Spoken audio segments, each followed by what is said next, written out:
लड़का बनी बहू। पूरे 28 साल का हो चुका था ऋषभ, लेकिन शादी करने को तैयार ही नहीं था। माँ बाप पूरी तरह से परेशान हो चुके थे। जब भी किसी लड़की का रिश्ता ऋषभ के लिए लेकर आते तो वो शादी करने से साफ मना कर देता, चाहे लड़की कितनी भी सुंदर, कितनी भी अच्छी क्यों ना हो। ऋषभ के माँ बाप को इसकी वजह समझ में नहीं आ रही थी। अरे ऋषभ बेटा, अच्छी खासी नौकरी लग गई है, दिखता भी इतना अच्छा है, आखिर बात क्या है, तुझे शादी क्यों नहीं करनी? देख, तू हमारा इकलौता बेटा है, अगर तू शादी नहीं करेगा तो कैसे काम चलेगा? लेकिन मैं शादी करना ही नहीं चाहता, मुझे कोई लड़की पसंद नहीं आती। अरे बेटा, अगर कोई लड़की तुझे पसंद हो तो उससे शादी कर ले, हमें कोई ऐतराज नहीं है। हाँ ऋषभ बेटा, अब देख, तेरी माँ से भी काम नहीं होता। घर में एक बहू आ जाएगी तो कम से कम घर का माहौल भी अच्छा होगा और तेरी माँ को मदद भी मिल जाएगी।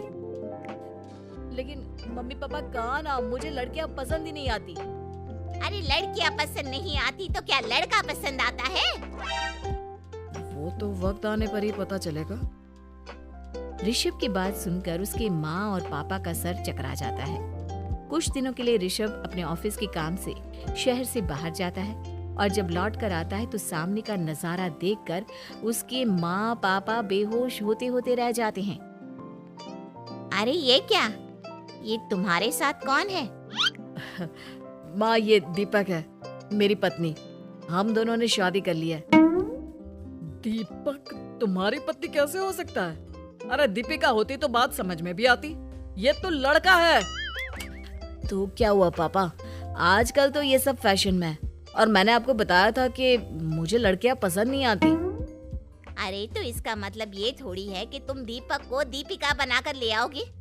मुझे बहू चाहिए, बहू के रूप में, ये आदमी नहीं।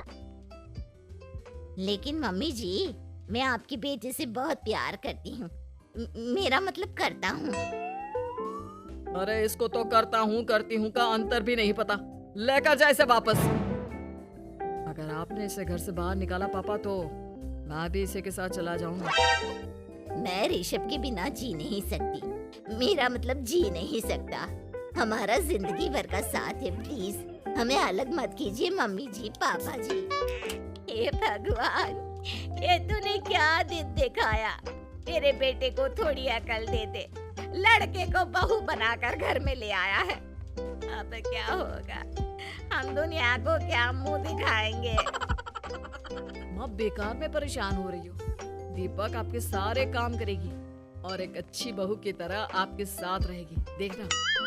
पहले तो खुद तो क्लियर कर ले कि यह कुछ करेगा या करेगी, बाद में हम सोचते हैं कि हम क्या करें।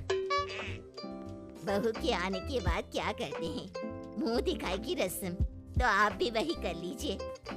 आप चाहे तो मैं पूरे मोहल्ले में न्योता दे आती हूँ। अरे रहने दे, तेरी वजह से बेइज्जती और ज्यादा होगी। आई बड़ी, मेरा मतलब है आया बड़ा न्योता देने वाला। अगले दिन सुबह के वक्त दीपक बड़ी नजाकत से चलता हुआ सबके लिए चाय बनाकर सुबह सुबह बालकनी में आ जाता है। प्रणाम मम्मी जी, प्रणाम पापा जी। ये देखिए, चाय बिल्कुल आपकी पसंद की है। मुझे ऋषभ ने सब कुछ बता दिया था कि आपको क्या क्या पसंद है। हे भगवान, ये सब क्या हो रहा है? ये क्या नौटंकी है? नौटंकी कहाँ है? माँ देखिए तो, मेरा दीपक आपका कितना ख्याल रख रहा है। लाओ, अब जो भी है, जैसे भी है, चाय पियेंगे ही सही। थोड़ी देर के बाद, वैसे दीपक, चाय तो तुमने बहुत अच्छी बनाई है, चलो कुछ तो अच्छा हुआ। अगले दिन, अजी सुनते हैं, आज पैरों में बड़ा दर्द हो रहा है, लग रहा है घुटनों में फिर से कुछ न कुछ प्रॉब्लम हो रही है। डॉक्टर ने वो दवाई दी थी, उसकी मालिश करो ना अपने घुटनों पर, आराम मिल जाएगा। वो क्या है ना, खुद के हाथों से ठीक से मालिश नहीं हो पाती। अरे मम्मी जी, आपको परेशान होने की क्या जरूरत है, मैं हूँ ना, लाइए मैं आपके पैरों पर मालिश कर देता हूँ, मेरा मतलब कर देती हूँ। अरे रहने दे, रहने दे, घर में बहू होती तो सेवा करती, यहाँ तो आदमी बहू बनकर बैठा हुआ है। मम्मी जी नाराज मत होइए, एक बार मुझे मौका तो दीजिए आपकी सेवा करने का।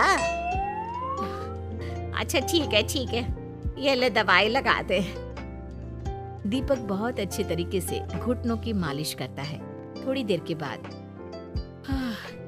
इतना आराम मिल रहा है क्या बताऊं, ऐसा लग रहा है मेरे घुटनों में कभी तकलीफ थी ही नहीं। लगता है तुम्हारी लड़का बनी हुई बहू तुम्हें पसंद आने लगी है। ऐसा कुछ भी नहीं है, वो तो बस इतने अच्छे से मालिश की इसलिए मैंने इसकी तारीफ कर दी।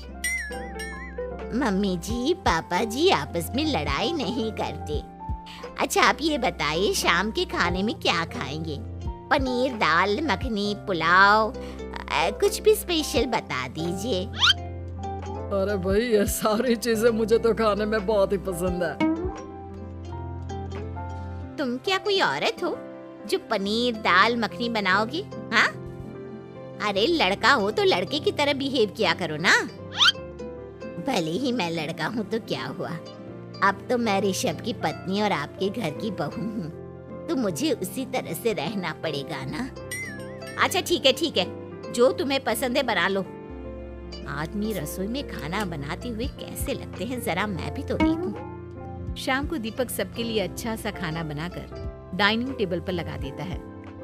ऋषभ ऑफिस से जब लौट कर आता है, सब लोग खाना खाने के लिए बैठ जाते हैं। अरे वाह, क्या गजब का पनीर और दाल मखनी बनाई है।